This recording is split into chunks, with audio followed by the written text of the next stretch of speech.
We're leaving the River Thames behind and descending deep underground into London's newest megastructure, the Thames Tideway Tunnel. While engineers can still walk the tunnel for now, that won't be the case for long. In a year or so's time, this will be filled with sewage, so we wouldn't want to be here. But this is it. This is kind of one small part of 25 kilometres of tunnel that snakes right under London.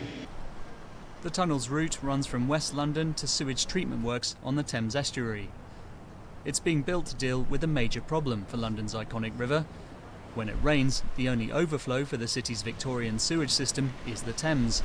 And as the city's grown, that's become a regular occurrence. When the system was built, this happened quite infrequently, a couple of times a year perhaps. Now this happens an average of once a week. And so in a typical year, 40 million tonnes of storm sewage, which is sewage and rainwater, spills directly into the Thames. Tunnelling was completed in 2022 after 7 years of work. When it becomes fully operational in 2025, it should remove 95% of the waste that currently goes into the Thames.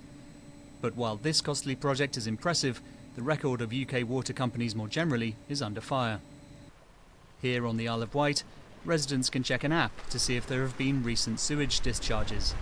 But campaigner Chani Kind says that didn't stop one of her children getting ill when a discharge started while they were at the beach. I know at least one of my friends had the same problem with a similar age child on a different beach, and a couple of wild swimmers that I know had issues with their eyes and UTI infections as well. So yeah, people are getting sick. Environment Agency figures show that in 2022 there were on average more than 800 sewage spills per day in UK waterways.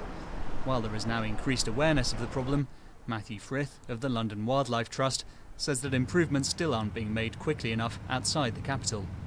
We've got water companies that are getting a lot of money. We've got a government regulator. What's it doing? So some are taking their responsibilities quite innovatively, but whether there's that level of investment that we've got in London, I'm not sure that's the case yet.